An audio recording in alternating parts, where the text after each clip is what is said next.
And welcome to our council meeting, and welcome to the public this morning.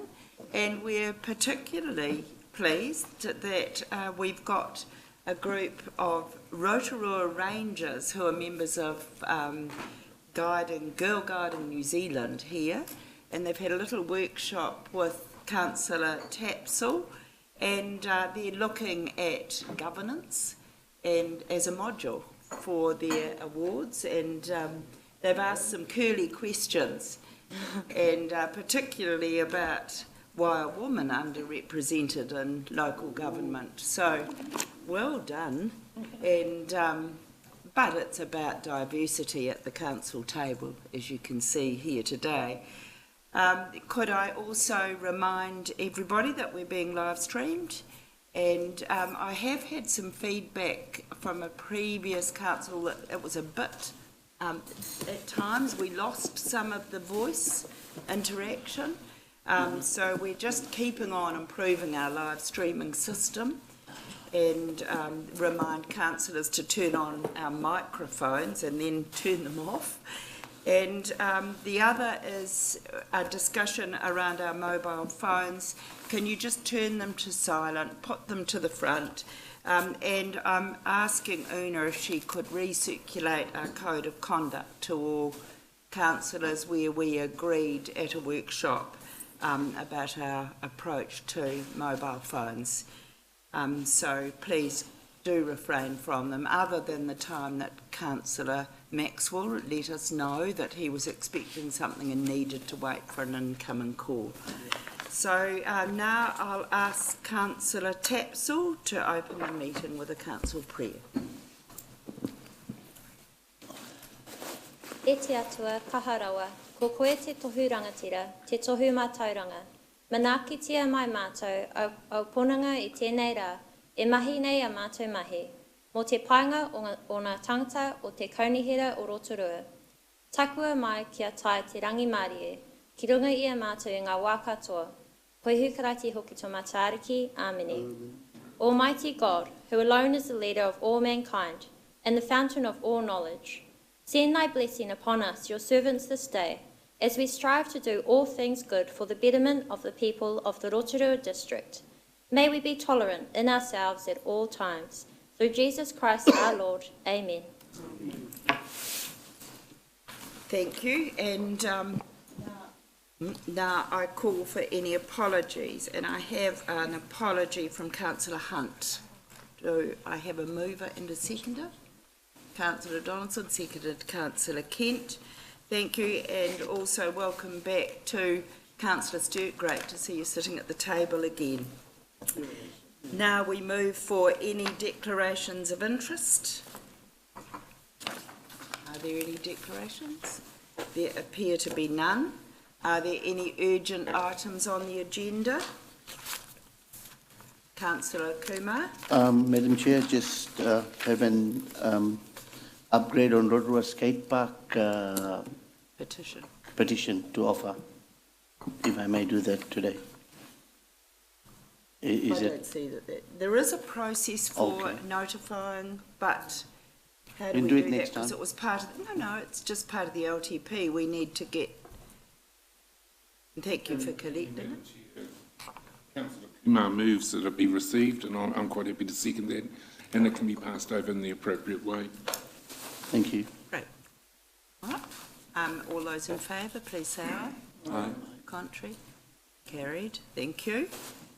Now we move to the confirmation of council minutes of the council meeting on the 29th of March. I'll just get through a mover and a seconder that the minutes of the council meeting the 29th of March be confirmed as a true and accurate record. I've got a mover, Councillor Gould.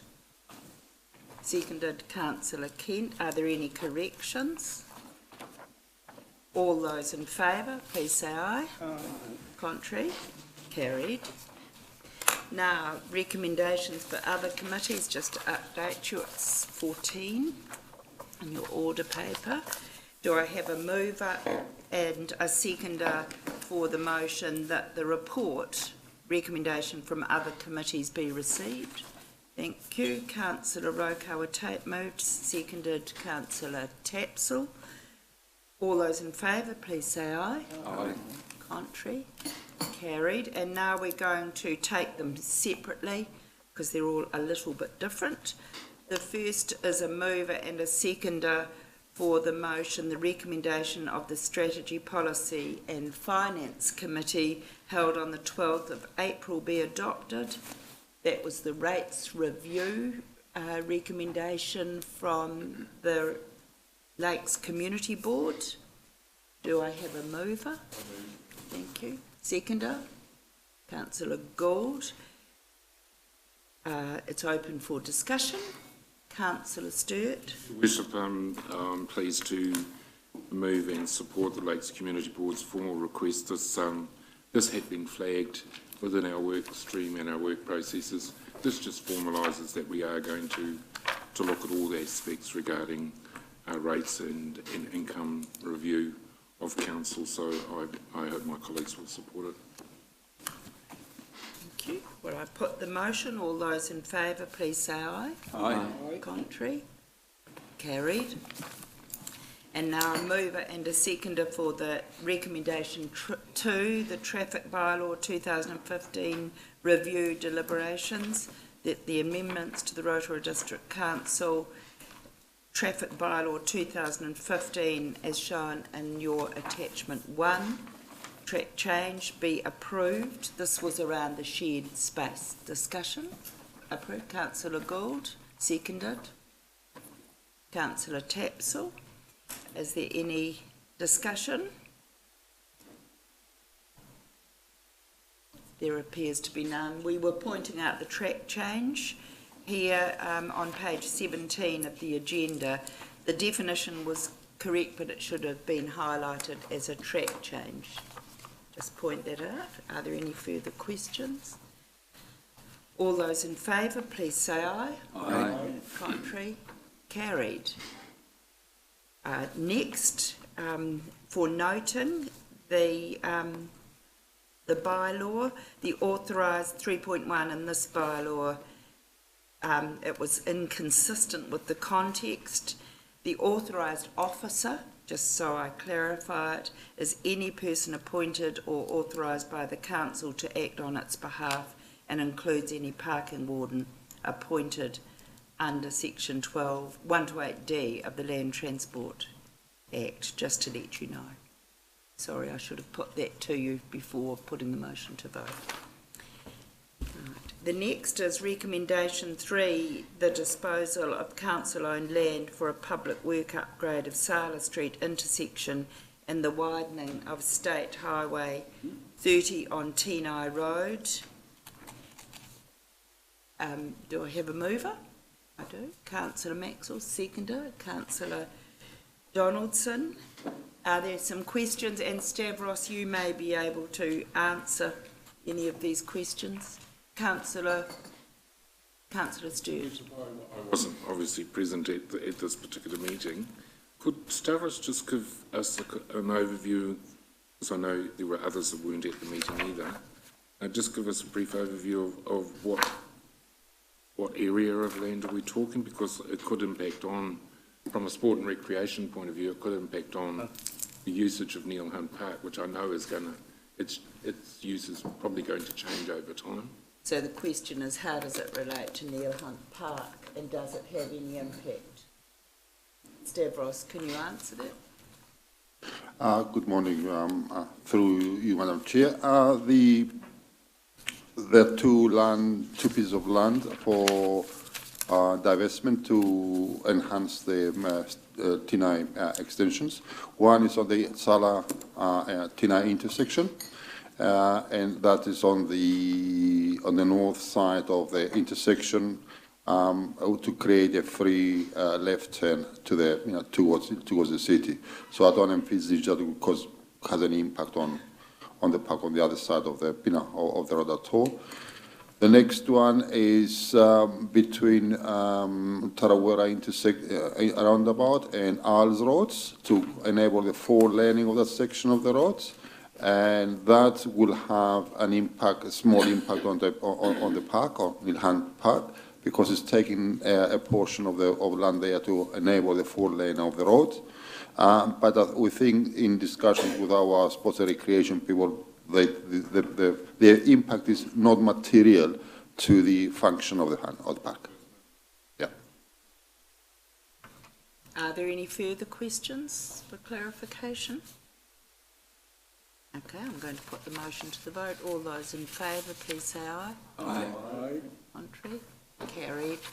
And just to let you know too that at the Regional Transport Committee meeting on Friday in Tauranga, there's analysis on the GPS, the General Policy Statement, and how does it impact on Rotorua's roading priorities. So that's happening right across the region, and we're not sure of that outcome yet. But I certainly advocated for Tino Road once again. Well, yes, in terms of priority. Okay, we move now to the very meaty part of this agenda. And I just asked on Stella, were you all able to open it? Yeah, I think some of us experienced some technical difficulties of opening it, and we wonder if it was because of the length of the report, but we certainly got it in our hard copy papers. All right, this is the following recommendation of the Resource Management Act Policy Committee meeting held on the 3rd of November and the 8th of February be adopted. Recommendation 1, Plan Change 4. Do I have a mover? It probably should be from Councillor Kent. Yes. Yes. And a seconder? Councillor Gould. All those in favour of receiving the report, please say aye. Aye. Contrary? Carried. And we've looked forward to this, and I understand you're going to, is it you, Councillor Kent? Give us an overview. Yes, Your Worship. And before everyone gets frightened by the volume of paperwork, most of it we're replacing. You'll be very pleased to hear. I've got a short PowerPoint presentation which I hope will help just guide us through, courtesy of Kate and her team. First of all, just looking at why the changes to the district plan noise provisions were needed. They were brought about initially because, of course, the problems that we had with the lumber cube sawmill. That operation highlighted that there were unforeseen deficiencies and enforcement issues within the district plan itself. As a result of that, a review of the current district plan noise provisions was undertaken by Malcolm Hunt and Associates, and out of that, various changes to the district plan were proposed by staff to address the issue. The main issues, in summary, are where noise is actually measured within a site, the enforceability of the noise provisions, inadequate reference to the New Zealand standards on noise, noise from industrial zones impacting on adjoining residential areas, and the industrial noise levels continuing into the evening and nighttime period. So these were the areas that we set out to address. The process that we've gone through, the recommended changes were put out for public consultation. We received 19 detailed submissions and 8 further submissions. They were all of a very high professional standard. The key theme throughout those was twofold. On one side, we had all submitters trying to ensure that there was adequate protection for communities from noisy activities such as the lumber cube problems. And the other side of the coin, submissions from businesses concerned that their activities would be curtailed if we went too far the other way. So it was ensuring adequate protection for communities from the noisy activities and also making sure that there was protection for existing noise-generating businesses from other people near to them becoming overly sensitive. Based on the submissions we received and the hearing, we adjourned the hearing and we went back for more expert advice from Malcolm Hunt Associates, specifically on one topic, It had been raised that the nighttime provisions coming in at 11 p.m. was too late at night, and a lot of submitters wanted the nighttime provisions brought in earlier so that people weren't disrupted in the early evenings, the children could get to sleep and so on. So we took expert advice on that from Malcolm Hunt, and not only the RMA committee, but the submitters were given the opportunity to question Mr. Hunt at length as to the best way to address this issue. The recommendations of Mr. Hunt and input from the submitters resulted in the changes as now being proposed. And the nature of the changes are, first of all, introducing a new reduced evening noise level of 45 dB LAEQ 15 minutes in residential zones only between the hours of 7 p.m. and 10 p.m. Now, if I can just explain, what that does is it introduces an intermediate noise level between the daytime level and the nighttime level. There were various concerns raised as to whether introducing a shoulder period like this would unduly impact on residential activities, and it was clarified by Mr. Hunt that no, it wouldn't, because in reality, a lot of normal activities occurring between 7 p.m. and 10 p.m. would be over this threshold anyway, and you wouldn't be able to hear them because of road noise and things like that going on. So the impact would not be to curtail any activities taking place in the residential area. The impact would be that businesses in adjoining industrial areas and so on would not be able to start new activities that would exceed these levels in the evening period. So the idea was to prevent things like lumber cubes starting up in the future from causing impact in the early evenings. So the evening noise level shoulder period was the recommendation of Malcolm Hunt, and the committee agreed with it, and I think the majority of the submitters also agreed with it. The other nature of the changes are the improved reference to the New Zealand standards and definitions as to where noise is measured. Previously, noise was measured only at the boundary of a site. Noise can now be measured anywhere on a site and at any height on a site. So, for example, if your site is on a hillside, noise level can be measured anywhere within there in terms of how it impacts. So the noise standards are now enforceable, whereas before they were open to various questions. The other main change that's taken place is that we now have a dedicated noise chapter on just that topic. And we've got rid of having separate noise sections in every chapter throughout the district plan. So that is why we've got rid of all these pages. Yeah. So we've got one dedicated chapter, and all the others just refer to this chapter, which has the rules for noise, which has clarified things and cut down a lot of paper, believe you me. The other changes were minor.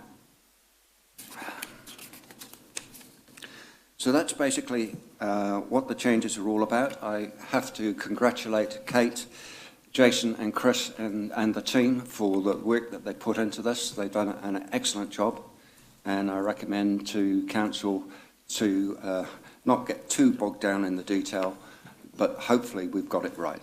Thank you. Thank you, Rob, and Councillor Kent, and so the public understands, this is our specially established Resource Management Act Policy Committee.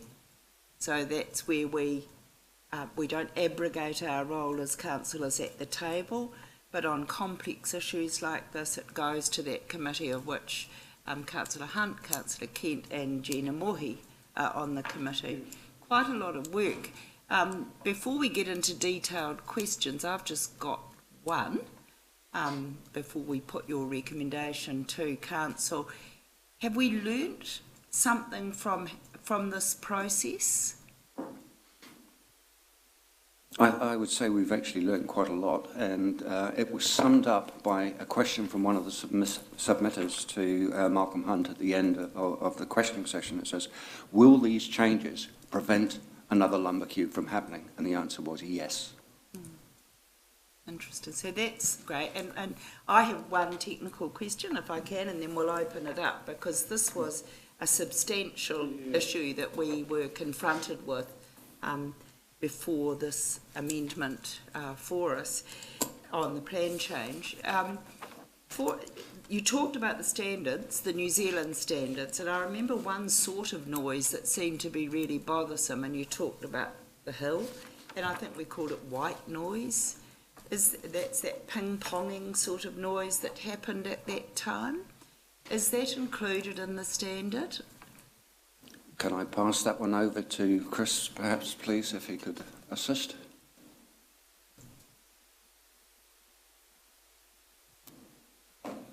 Welcome, Chris and Kate. Thank you.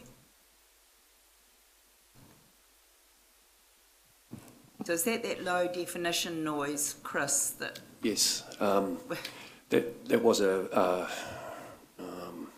particular gap in the previous provisions, in that there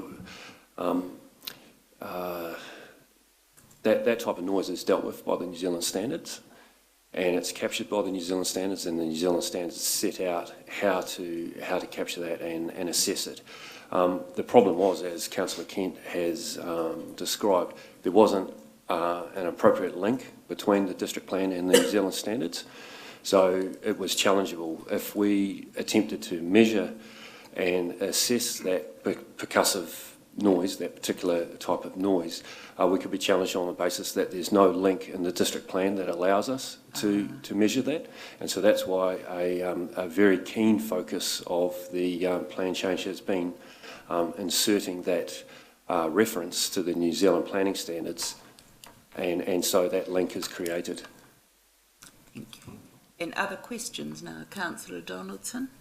Thank you, Your Worship. Through you, one of the things Councillor Kent, one of the points in his PowerPoint was appropriate protection for existing noise-generating businesses. So Lumbercube was came into being using existing use rights of the former Tachikawa mill. But they were a completely transformed site. You know, it was new plant operating a different way, and it emitted a significantly different noise profile to the community that we became aware of. So with that appropriate protection for existing noise-generating businesses, does that affect that passover of existing use rights? If a new business comes in, picks up a site, but emits a different noise profile? So which takes precedent?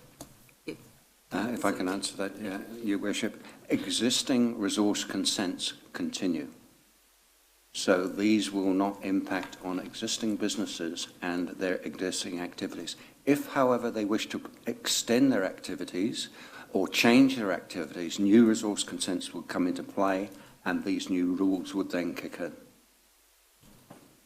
So supplementary, Your Worship, just for clarification, so the old existing use rights don't apply. They need to get a fresh. If we were to see a replication of the Lumbercube Anywhere. development or whatever, one site closed down, a new one came in and installed a new plant, they'd need a fresh resource consent. Is that, I understand? Thank you. And our advisors are nodding. Kate, do you wish to add to it? A slight clarification. Existing use rights are always going to apply. So if a new business comes in and it meets the requirements of the Act, so the scale and the intensity and scale is the same or similar.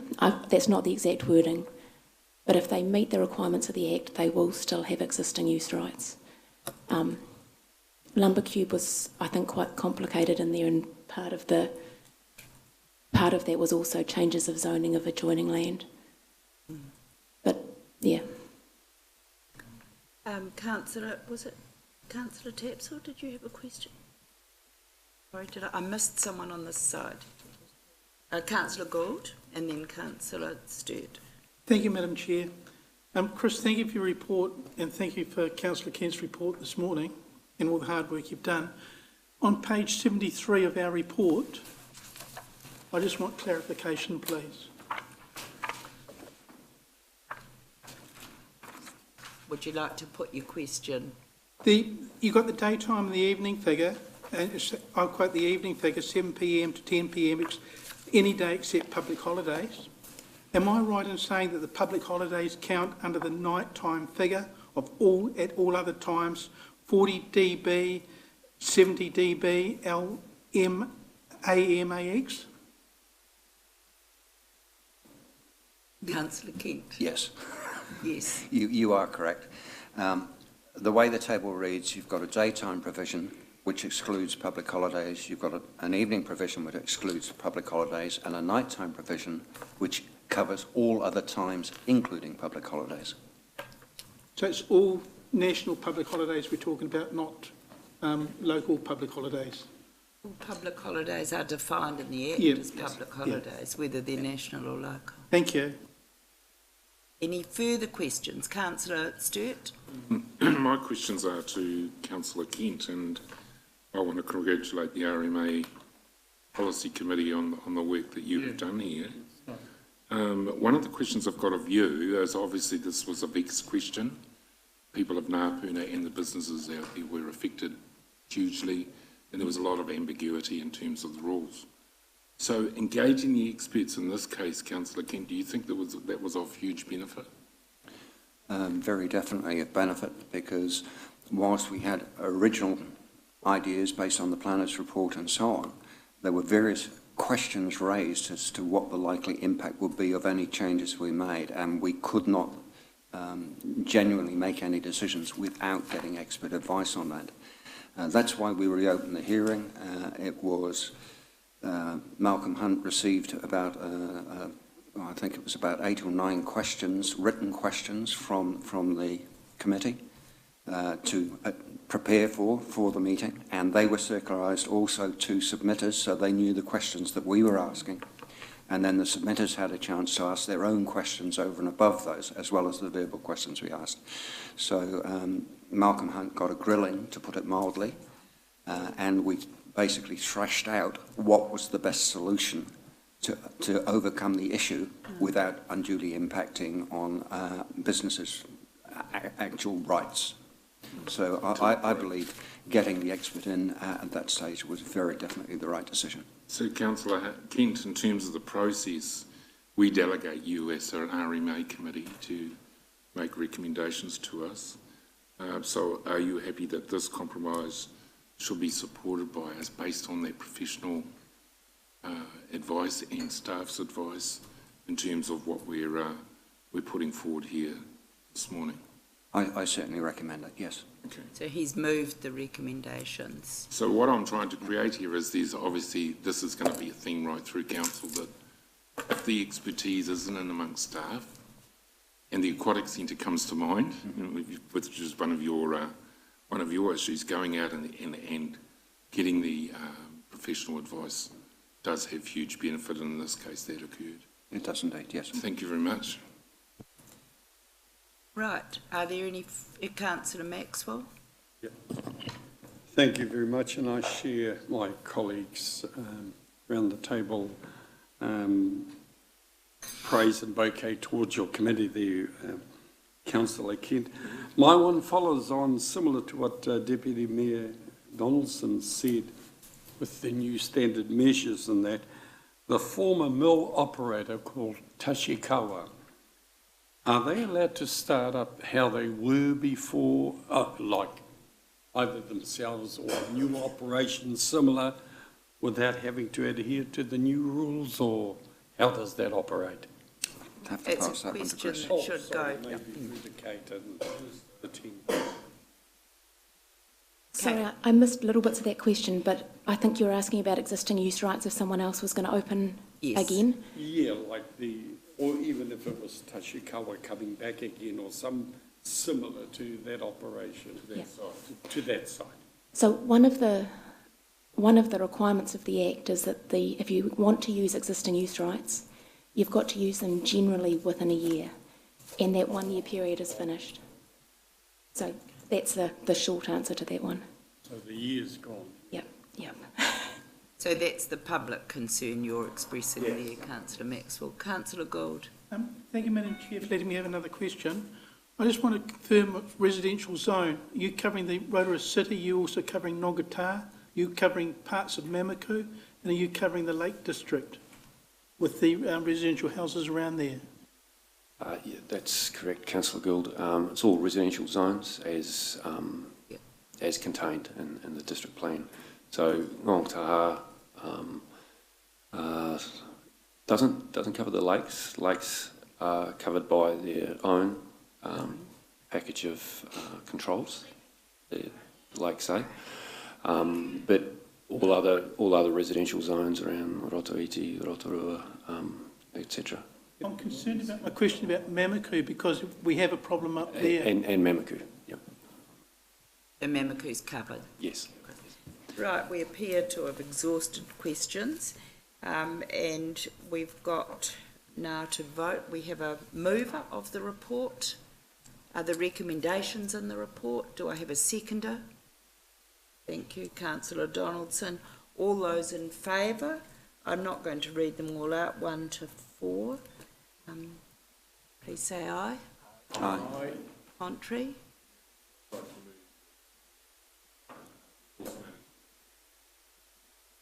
Here. Thank you. Yeah, here. And seconded, and we all agree. Can we amend that to include the staff that were involved, please? Yeah. Okay. Thank you. And that's, this is showing us this new way, and we're getting our heads around it. When I hear you talk about the way you use the expert, the questioning back and forwards, the right of submitters to ask further questions, that's the bit I feel reassured with, that you can't do in a committee of council the same. Yeah. Thank you. Right, we move on now to staff report recommendation 7.1, the business case to attend the 2018 Sister Cities New Zealand Conference. Do I have a mover and a seconder? Thank you. Moved Councillor Maxwell, seconded Councillor Donaldson. All those in favour? Aye. Contrary? Carried. And now the second part of the motion needs a mover and a seconder. Thank you. And seconded Councillor Donaldson. All those in favour, please say aye. Aye. Yes. Oh, sorry. You can. Yes. Someone wished to speak to it. Yes. Councillor Maxwell first. Okay, no, more than happy about this, and I think a worthy choice in sending Councillor Gould along to the Sister Cities Conference. We still have a good involvement in that. And also I think, if I recall, maybe about 3 or 4 years ago, we had there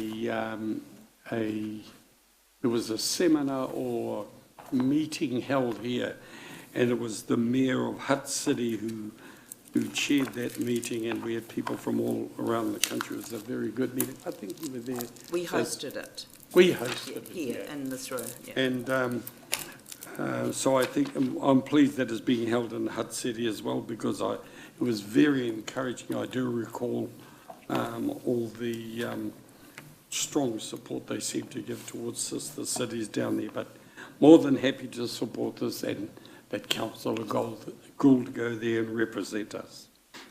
Thank you. Councillor Sturt. Having been in Councillor Gould's shoes, and I know Councillor Maxwell has over a number of years, if we keep to the heart of what we're going there for, as it says in the report, to foster those communications across borders, to promote the mutual exchange of ideas, etc., etc., etc., and that focus is retained, the negativity of it being a talk fest and a kumbaya type of operation is negated. And I sincerely hope that we get value for money from your attendance, Councillor Gould, with a report based on what the themes of the conference are and where we're heading with Sister City. So I have much pleasure in moving the recommendation. Right. Councillor Rotorua. Yes, thank you very much, Madam Chair. I'm going to support this too. And I do note the theme, the conference theme, connecting globally through technology. I was recently in Melbourne for a conference, and a very, very similar theme as well. And it really is the impact of technology, how we can work smarter as organisations and as a city. And the more we get informed and see what others are doing, the more we can be more efficient in our own work. So I think this is a very good, I think it'll be a great conference, and I do want to say thank you also to Councillor Gould, because invariably Councillor Gould and Councillor Maxwell are the ones that are there all the time fostering those good relationships on our behalf. Thank you for that, and I'll also add the value of sister cities where we've got active engagement and the sister city relationship is alive and well, such as Beppu. Councillors may not have heard, but Beppu has been chosen as the host for the All Blacks in the Rugby World Cup next year. So that's a 37-year relationship with Beppu, and Mayor Nagano and a delegation's coming over here to thank us for our support through the New Zealand Rugby Union to host the All Blacks in Beppu. So what an incredible relationship. It's going to be a very quick visit, and we'll bring a report back to you about what we can do in a very short length of time, but they're beside themselves with excitement.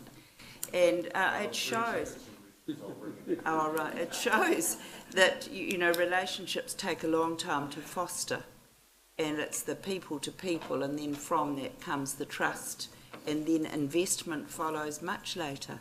Yeah. But it's, we wish you well, Councillor Gould. Yes. Thank you, Madam Chair. I'd like to report that a report will be tabled on the 28th of June over this conference. It'll probably be about 3 pages. It'll give you a little bit of reading. How do you know? Wait till you're back. I've also been to sister cities twice in Australia, twice in China and twice in Japan, but never been to the America one. Thank you. Well, we've done an analysis in our international relations of which of the sister city relationships that are alive and very meaningful to Rotorua, but we wish you well. So I'm going to put the motion to the vote. All those in favour, please say aye. Aye. Contrary? Carried. Can you record my vote as not taking part in the vote as Madam Chair? She spoke. Great. Thank you. And now we need a resolution to go into public excluded. I could mention it is to sign off the minutes of the confidential minutes of the council meeting on the 29th of March. If anyone indicates that there's an issue rising in those minutes, we could do that now. That they be received. Thank you, Councillor Stewart. Seconded, Councillor Tapsell. All those in favour, please say aye. Aye. Contrary? Carried. And, goodness me, I declare the meeting closed. Thank you. Brilliant.